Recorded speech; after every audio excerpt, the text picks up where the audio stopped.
Yet, Naivas saves you money. So who fights for the soul and conscience of Kenya? And as we look at some of these things, because at the end of the day, Dr. Aukot, what we're talking about today is that when you look at overrepresentation, or even in some cases misrepresentation of the Kenyan, we look at wasted money. Mm-hmm. We look at money that can be used for so many things. I mean, look at what we're talking about today. Doctors want to go on strike. Teachers are already on strike because of what? Because the money that they're being asked to pay is money that was agreed upon. And we're looking at between 7 to 20,000 shillings. Not the billions that now we're accustomed to when we talk about money that's lost. We're saying that doctors, you said they were going to pay them 120,000 shillings, an increase to a certain amount, you won't pay them. But when we talk about representation in the country, it's through the roof. Mm-hmm. That, let's leave alone from your MCA to your member of parliament, to your senator, to your governor, to your women rep. And then, yes, to your deputy president, deputy governor, and your president. Those are the people that represent you. But then, under the purview of the president, you have advisors here, economic, you have advisors here. I don't even know what they are. And it's likely that we will see more. Is it not enough? Why would a president have an economic advisor when you have a minister in charge of finance and senior economist in treasury? You see, when you read the Auditor General report, you are lucky not to be depressed, but you can only make one conclusion, that Kenya is one big crime scene. Theft of public money and resources is happening every day, and nobody goes to jail.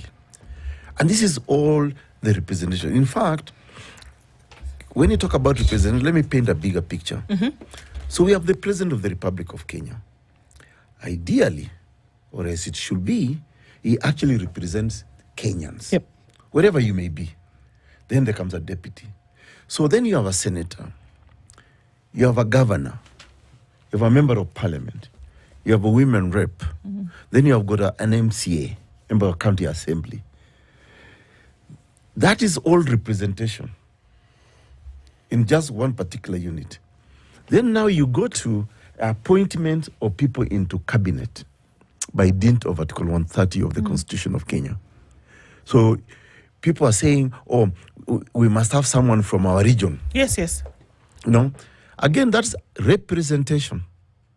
But even though they don't share their salary with you, or the trappings of power and all the good things that comes with that power, or when they travel out of the country, they actually come back maybe with a minimum of at least 500,000 Kenya shillings, because hotel is paid for, everything is paid for, the allowances, the packs. I mean, it's just wastage, pilferage. It's actually theft. I mean, I these days I shudder I don't want to use the word corruption because I don't know what it means even in my mother tongue. But if you tell me in Turkana that I'm supposed to build a road and that road is not there and money was allocated, where did the money go? You basically stole. Yes, you did. Yeah? You defrauded the public. So representation in Kenya comes at a very heavy cost. And it's not just political representation we're talking about, by the way. It is also just representation in government and duplications of roles and, positions. When, for example, President William Ruto, in his wisdom or lack of it, felt that we need to bring back chief administrative secretaries who are not even defined in the constitution. And of course, you are picking people from various regions. Again, that's representation. And it comes with a cost, So, for example, who does the office of the first lady or the office of the wife of the deputy president or office of the chief cabinet secretary represent in Kenya? For us to be able to allocate them that amount of money. Nothing personal to those offices. No, not at all. Nothing personal. No. But it's a cost to us that comes with creating these appointments, these positions that ideally represent a certain situation in the country. So we really need to rethink. So this situation that they represent, what exactly is it? Which one? Well, these offices that you're saying, the ones we fund, because if we are funding them, there is... The thought is that they help in something. Exactly. What is it? That's a bigger question. Your guess is as good as mine. But for me, it's wastage, because if you balance them against, for example, the pressing needs in the country, do we really need to spend money? And so you asked the question about the soul of the nation. Yeah, you see, the soul of any nation. I was reading Hal Bisak's book and Asen Hebrahim. They wrote about the soul of the nation from the South African context and in constitution making. You see, it's leadership of a country that actually betrays that consciousness of the conscience of a country. Because if you don't represent, you cannot, for example, tell us that you are going to uplift the lives of the downtrodden, but then you are doing exactly the opposite. Yeah. And if, for example, if you analyze the Gen Z demonstrations, Maandamano, it was a reaction to how they are being betrayed as a generation by leadership over the years and over the decades. So the consciousness of our country must really be questioned, and the questioning must start from, on the one hand, from the leadership of the country. Where are they leading us as a nation? Yeah. When we are overspending this money through some funny offices, and yet we are compromising, for example, education, health, and good roads and all that, is a leadership of a country really conscious? But then we need to go to the next level. That we as a society, when we decide that we are installing or putting somebody in the positions of leadership, are we also conscious when making that decision? Especially when we start talking about the mutuetu. Today, I was just challenging my Luo friends, I mean, not necessarily UCT, didn't talk to you. Yeah. But there was excitement in Luo Nyanza. Because the president came First started with the appointment of cabinet secretaries from this region. Yes. Okay. Mbadi, Wandai. Pio Wandai, and now Luos are saying now we are in charge of the treasury, so we don't need to go for Maandamano anymore. we are in the government. My goodness. And then, of course, the other thing is, now Baba will be the president of all presidents in Africa if he gets the AUC position, although they're really playing him, because I don't think he will get it. So now it has culminated into a 4-day tour of Luo Nyanza. Yes. So that consciousness for me is lost. Can you put consciousness and politics in the same sentence and hope that you can? You can. City, you can. Because you see, if you go into leadership through politics, of course, then we expect that you will transform society, transform a leader, so that we can say, once upon a time there was a leader who did. For example, to be honest with you, I'm a great admirer of Ibrahim Traore, Burkina Faso. Yeah. I love the guy, and I love what he's doing. If you pick it up from even where Thomas Sankara left. Yes. Before they killed him, of course. Yes. Because they killed him. Look at what Traore is doing. Traore is saying, simple, yeah? You are actually stealing uranium from us. You are selling it at, I think, 200 something euros, but you're giving us 8 euros. So 8 euros. 8 euros. Yeah. Okay? Now you are saying, no, to hell with that. We are going to do everything here. If you want our uranium, you give us at that market price globally. He's also said now he's setting up a gold refining factory. He's doing some flagship projects that are actually transformational. In Botswana, during Khama's rule, you just looked at what is the economic opportunity in Botswana.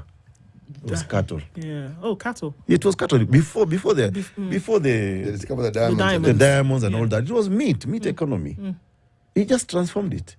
Even when you go to tired examples we have used, like Singapore with Lee Kuan Yew back in the days and what they did. So yes, you have to link, because you cannot tell us that when you are a leader you cannot see what is the heartbeat of the nation and what do people want. And that becomes an identity of you as a people. Actually, what you said is very pertinent. A leader, by definition, must be somebody who actually has a vision, who is visionary. Because to lead, it means you see ahead. Exactly. Yeah, but the fact that we elect people doesn't necessarily make them leaders. They occupy positions of leadership, but if you were to judge them by what they do with those positions, then ultimately the word leaders and certain individuals cannot be again in the same sentence. City, I don't want to name names here, but I feel that sometimes I feel very embarrassed as a Kenyan that some nondescript individuals today are actually the face of leadership in Kenya. How so? Because they are in the seat of power, or they are influencers on how policy decisions are being made. And they will even brag openly that their business is to make money. They have said that in the open, but I don't want to name names. But you see, now that makes culminates into a description of what are the people of Kenya known for. I mean, you see the way you look into a country, you say, okay, Tanzanians are supposed to be polite people, Ugandans are like these, Kenyans, we are seen as the crooks in East Africa, by the way. and that becomes a character description of who we are as a people. So I think that for me, I'm thinking that maybe going forward, we need to begin to prick our conscience as a people, so that even as the electorate, who are we actually giving these positions of power and influence to be able to transform our lives? I think we now need to begin to deconstruct the Kenyan society, but also the leadership or the people occupying those offices. How does that then apply when we're making decisions? Because at the end of the day here, whether you want to talk about overrepresentation, and if that's going to be changed, essentially that means that you start to do things like constitutional amendments. That means that you start to have that very serious and for many people very uncomfortable conversation. Then you also have the very thing that you've said now, when you're then looking into a decision that you make in the future at the ballot, how many people are scrutinizing or interrogating this thing that you have said and say, we really need to start to look at how we make choices on certain things. How many people are ready to have that conversation vis-a-vis the hunger that they have in their bellies, vis-a-vis the children that they're looking at home and have not gone to school? And somebody comes up to you and offers you 500 shillings to solve a today problem. 500 shillings is too much. Well, there you go. To solve a today problem. 50, Bob. How do we get out of that? And here we are saying the very same people who are depending on 50 shillings, for example, because there's a lot of people who are depending on that 50 shillings. And it's provided to you by the person who, by golly, should not be the one in that position of representation, but they do because they have the power of the purse, right? How do we start to have that conversation when it's against the sacrifice, or rather against the altar of survival? How do we do that? So one of my favorite musical artists is called Sam Cooke. And before he was killed, he had composed a song called Change Is Gonna Come. And change is not easy, because he did this song in the 70s, if I'm not wrong. But he had envisioned a situation where one time, things will be better in America, and of course for me, I link that, for example, to the presidency of someone like Barack Obama. And I think now that we have got a prospective first female president in the United States with Kamala Harris, and we've also had examples in Africa, Ellen Johnson Sirleaf, Suluhu Hassan and others. These are not things that we ever thought would happen. But I think, to your question, to address societal challenges is not always a very comfortable or easy, situation. Unless, of course, you go maybe the dictatorship, the benevolent dictatorship approach. Yeah. For example, people like, say, Kagame. People say Kagame is a dictator. For me, I see him totally different. I don't know about his, but I go to Kigali, I'm proud, I'm impressed. I can see a very clean city, can see certain safe city, certain mannerisms, for example. Yep. You jump the lights, you're in trouble. Yeah. You don't talk about tribalism and all that.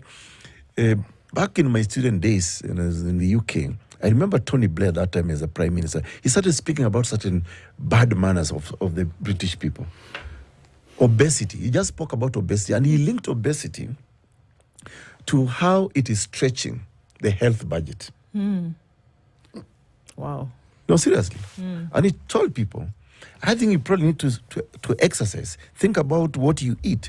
Because now, because of your eating bad habits, you're now stressing us me as a prime take minister care of you. to look after you. The national health, whatever that the equivalent NHS, of NHS, is overstretched because of just obesity. So we need to address that. So we also need to start talking about certain bad things in our country.